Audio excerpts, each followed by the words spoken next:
ہم اس ملک میں آئینیت کی اور ستھرے سیاسی عمل کی اور حقیقی جمہوریت کی مکمل حمایت کرتے ہیں۔ ہم اس ملک میں عدلیہ کی آزادی، اس کی خود مختاری اور عدالتی انصاف کی قوت اور اس کے آئینی کردار کی حمایت کرتے ہیں، اور ہم یقین رکھتے ہیں کہ عدل و انصاف کے مضبوط اور اعلیٰ اور وسیع نظام کے بغیر ریاست پرامن طریقے سے نہیں چل سکتی اور عوام کو ترقی بھی نہیں مل سکتی۔ جدید جمہوری دور میں عدلیہ کا نہایت اعلیٰ، مضبوط، مستحکم اور آزاد ہونا ریاست کے بچاؤ کے لیے اشد ضروری ہے۔ ہم پاکستان کی سلامتی کے لیے، پاکستان کی بقا کے لیے، پاکستان کی سرحدوں کی حفاظت کے لیے، اس کی آزادی اور خود مختاری کی حفاظت کے لیے کسی بھی قربانی سے دریغ نہیں کریں گے۔ پاکستان سے بڑی اس ملک میں کوئی اور شے نہیں ہے۔ اس ملک کی خاطر اس دھرتی کا بچہ اپنے خون کا آخری قطرہ بھی بہانے کو تیار ہے۔ ہم پاکستان کو اس خطے کا اہم ترین ملک سمجھتے ہیں۔ ہمیں اپنے نظام کو درست کرنا ہوگا۔ ہمیں اپنے قومی کردار کو مثبت بنا کر مستقبل کی قومی، علاقائی اور بین الاقوامی ذمہ داریوں کو نبھانا ہوگا۔ یہ ملک بے حساب قدرتی اور افرادی وسائل سے مالا مال ہے، مگر اس کی معاشی بربادی کا سبب کرپشن ہے، نااہل لیڈرشپ ہے اور استحصالی کرپٹ الیکٹورل سسٹم ہے، کرپٹ انتخابی نظام اور سیاسی نظام ہے، جسے ہم نے بدلنا ہے، اور بدل کر انشاءاللہ ہم اس ملک کی اکانومی کو، معیشت کو کولیپس نہیں ہونے دیں گے۔ اس ملک کی کیپیبلٹی اور اس کی ایبلٹی اور صلاحیت کو ختم نہیں ہونے دیں گے، اور ہم اس ملک کی آزادی کو اپنی ذاتی آزادی سمجھیں گے۔ یہ بھی واضح کر دوں، بعض لوگوں کو سیاست نہیں ریاست بچاؤ کے نعرہ سے یہ بھی غلط فہمی ہوئی کہ شاید میری جد و جہد سیاست کے خاتمے کے لیے نہیں، میں سیاست میں بیلیو کرتا ہوں۔ ریاست مدینہ کا قیام سیاست محمدی تھی صلی اللہ علیہ وآلہ وسلم۔ یہود اور مسلمانوں کو ملا کر مدینہ کا کانسٹیٹیوشن تیار کرنا سیاست محمدی تھی۔ خلافت راشدہ تاریخ اسلام کا سب سے عظیم سیاست کا دور تھا۔ میں ہر قسم کی آمریت کے خلاف، ہر قسم کی بادشاہت کے خلاف، فوجی ہو یا سیاسی، خاندانی ہو یا انتخابی، ہر غیر جمہوری آمرانہ طرز حکومت کو اسلام کے خلاف سمجھتا ہوں۔ ہر قسم کی ڈکٹیٹرشپ کو اور اتھارٹیرینزم کو میں اپنے عقیدے کی بنیاد پہ مسترد کرتا ہوں۔ میں اول تا آخر صاف ستھرے سیاسی عمل اور حقیقی جمہوریت اور جمہوری نظام کا قائل ہوں، اسی کی بحالی کی جنگ لڑ رہا ہوں۔ مگر جس سیاست کا میں قائل ہوں یہ وہ سیاست ہے کہ جو ان اصولوں پر قائم ہے۔ ہم جس سیاست کو اس مقدس سرزمین پاکستان میں رواج دینا چاہتے ہیں، وہ سیاست ان اصولوں پر قائم ہے کہ سیدنا صدیق اکبر کا عہد خلافت تھا اور سیدنا فاروق اعظم اس دور کے چیف جسٹس تھے۔ ایک صحابی کو ایک غیر آباد زمین کا قطع الاٹ کیا گیا اور آقا علیہ السلام کا فرمان تھا، وہ مقررہ وقت میں زمین کو آباد نہ کر سکے۔ درخواست دائر کی گئی سیدنا فاروق اعظم چیف جسٹس کی کورٹ میں، تو سیدنا فاروق اعظم جو chief justice of the state تھے، انہوں نے اس الاٹمنٹ کو منسوخ کر دیا کہ مقررہ ٹائم فریم میں آبادی نہیں ہو سکی، منسوخ کر دیا۔ وہ صحابی سیدنا صدیق اکبر رضی اللہ تعالیٰ عنہ جو خلیفہ وقت تھے، خلیفۃ الرسول، ان کے پاس اپیل لے کر گئے چیف جسٹس کے خلاف، خلیفۃ الرسول کے پاس اپیل لے کے گئے۔ آپ نے فرمایا لا اجدد شیئا ردہ عمر، جس کیس کو چیف جسٹس نے رد کر دیا ہے خلیفہ وقت اس کی سماعت کا اختیار نہیں رکھتا۔ میں اس سیاست کا نظام ملک میں لانا چاہتا ہوں، یہ سیاست چاہتا ہوں۔ عہد فاروقی ہے، ایک جنگ کے نتیجے میں مال غنیمت میں چادریں آئیں، ہر ایک کو ایک چادر ملی، اس سے بڑا جبہ اور قمیض نہیں بن سکتا تھا۔ سیدنا فاروق اعظم نے مال غنیمت کی 2 چادروں سے جبہ سلوایا، اجتماع میں آئے جیسے پارلیمنٹ کا اجتماع صحابہ کا، عام صحابی کھڑا ہو گیا، اس نے ہیڈ آف دا اسٹیٹ کا مواخذہ کیا، محاسبہ کیا اور کہا کہ ہماری ایک چادر سے لمبا قمیض نہیں سلا، آپ کا کس طرح سل گیا؟ سیدنا فاروق اعظم کے دفاع میں ان کے بیٹے عبداللہ بن عمر کھڑے ہوئے اور کہا کہ میں نے اپنی چادر بھی اپنے بابا کو دے دی تھی، میں اس سیاست پر مبنی ان سیاسی اصولوں پر ہم پاکستان کے معاشرے کو دیکھنا چاہتے ہیں۔ سیدنا علی المرتضی امیر المؤمنین ہیں، ان کی زیرہ ایک یہودی نے چوری کر لی بحیثیت ہیڈ آف دا اسٹیٹ۔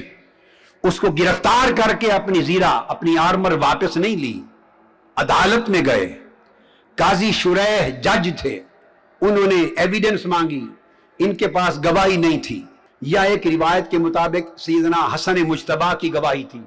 جج نے کہا کہ بیٹے کی گواہی باپ کے حق میں قبول نہیں۔ مولا علی شیر خدا کا کیس ریجیکٹ ہو گیا، یہودی کے حق میں عدالت نے فیصلہ دے دیا۔ جب یہودی باہر نکلا، اس نے کلمہ پڑھ کے اسلام قبول کیا اور کہا کہ میں اسلام کا نظام عدل دیکھنا چاہتا تھا، زیرہ مولا علی آپ ہی کی ہے، لے لیں۔ فرمایا نہیں، جو عدالت نے فیصلہ کر دیا پلٹ کے واپس نہیں لوں گا۔ میں اس ملک میں ان اصولوں پر مبنی نظام سیاست و حکومت دیکھنا چاہتا ہوں۔ یہ فرق ہے، فقط اتنا فرق ہے کہ اگر ہمارا نظام سیاست اور نظام انتخاب ان اصولوں پر قائم ہو جائے تو یہ سیاست ریاست کو بچا سکتی ہے، مگر جس لوٹ مار، کرپشن، اجارہ داری، ڈن دوس اور دھاندلی کا نام ہم نے سیاست رکھ رکھا ہے، اس سیاست سے ریاست کو نہیں بچایا جا سکتا۔ ریاست کمزوری کے آخری مقام تک جا پہنچی۔ اور میں یہ بھی واضح کر دینا چاہتا ہوں اور پوچھتا ہوں کہ کیا سیاست اس عمل کا نام ہے؟ کیا سیاست اس عمل کا نام ہے کہ اس ملک کے کروڑوں غریب بھوک، غربت اور افلاس کی آگ میں جلیں اور ان کے خاتمے کا کوئی ایجنڈا 5 سال تک سیاسی حکومتیں پارلیمنٹ میں بیٹھیں مگر ان کی غربت اور افلاس کے خاتمے کا ایجنڈا تیار نہ کر سکیں؟ کیا یہ سیاست ہے؟ کیا یہ سیاست ہے کہ خود تو سیاسی لیڈر سینکڑوں کنال پر مشتمل گھروں اور محلات میں رہیں اور اربوں کھربوں روپے ان کے ڈیلی محلات کے خرچوں اور کروڑوں غریبوں کو اس ملک میں کھانے کے لیے لقمہ نہ ملے، پہننے کے لیے تن پر تن ڈھانپنے کے لیے لباس نہ ملے اور سر چھپانے کے لیے گھر نہ ملے؟ کیا اس کام کا نام سیاست ہے؟ میں اس کو مسترد کرتا ہوں۔ ہم اس سیاست کو مسترد کرتے ہیں جس میں ملک پاکستان کی ترقی اور استحکام کا کوئی منصوبہ ہم نے نہیں دیکھا۔ ہم اس سیاست کو مسترد کرتے ہیں جس میں ملک کی سالمیت، آزادی اور خود مختاری کی کوئی اہمیت باقی نہیں رہی، جس میں دہشت گردی کے خاتمے کے لیے 5 سال تک پارلیمنٹ میں کوئی قانون نہیں بنایا جا سکا۔ ہم اس سیاست کو مسترد کرتے ہیں۔ ہم اس سیاست کو نہیں مانتے جو پاکستان کا ہب شہرک کراچی، جو امن کا گہوارہ تھا، وہاں ہر روز لاشیں گر رہی ہیں مگر اس شہر کو امن کوئی نہ دے سکے۔ ہم اس سیاست کو مسترد کرتے ہیں۔ ہم اس سیاست کو نہیں مانتے جس میں کروڑوں لوگوں کو پانی، بجلی، سوئی گیس کی فراہمی کا بندوبست نہ کیا جا سکے۔ ہم اس سیاست کو نہیں مانتے جس میں بھوک کے مارے ہوئے لوگوں کو خودکشیوں اور تن سوزیوں سے روکنے کی گنجائش نہ ہو۔ ہم اس سیاست کو نہیں مانتے جس میں لوگ اپنی بیٹیوں کی عزت بیچ کر کھانا حرام کا کھا رہے ہوں۔ ہم اس سیاست کو نہیں مانتے جس میں نوجوان نسل کا مستقبل تاریک ہو رہا ہو۔ میں جب کہتا ہوں کہ سیاست نہیں، ریاست کو بچاؤ، تو میری مراد سیاست کے لفظ سے یہ گناؤنا کھیل ہے جو غریبوں کی غربت کے ساتھ کھیلا جا رہا ہے۔ اور میں بھی ایک سیاست کو بچانا چاہتا ہوں، اس سیاست کو جو ریاست کو بچاتی ہے، اور وہ سیاست قائد اعظم کی سیاست ہے، جو اتحاد کی سیاست ہے، جو یقین کی سیاست ہے، جو تنظیم کی سیاست ہے، جو محبت کی سیاست ہے، جو اخوت کی سیاست ہے، جو وحدت کی سیاست ہے۔ میں اس سیاست کو بچانا چاہتا ہوں جو ملک سے نفرتوں کو ختم کر دے، ملک کو ٹکڑے ٹکڑے ہونے کی بجائے ملک کو ایک اکائی بنا کے رکھ دے۔ میرا ایجنڈا پاکستان سے انتخابات کو ختم کروانا نہیں ہے۔ کسی کو یہ مغالطہ ہے تو خدا کے لیے نکال دیں، میری بات کو سمجھنے کی کوشش کریں۔ میرا ایجنڈا انتخابات ختم کروانا نہیں، انتخابات کو درست کروانا ہے، نظام انتخاب میں اصلاح کروانا ہے تاکہ وہ انتخابات اس ملک کو صحیح قیادت دے سکے۔ وہ انتخابات لانا ہے جس میں 5 کروڑ کے ساتھ پارٹیاں ٹکٹ نہ بیچ سکیں۔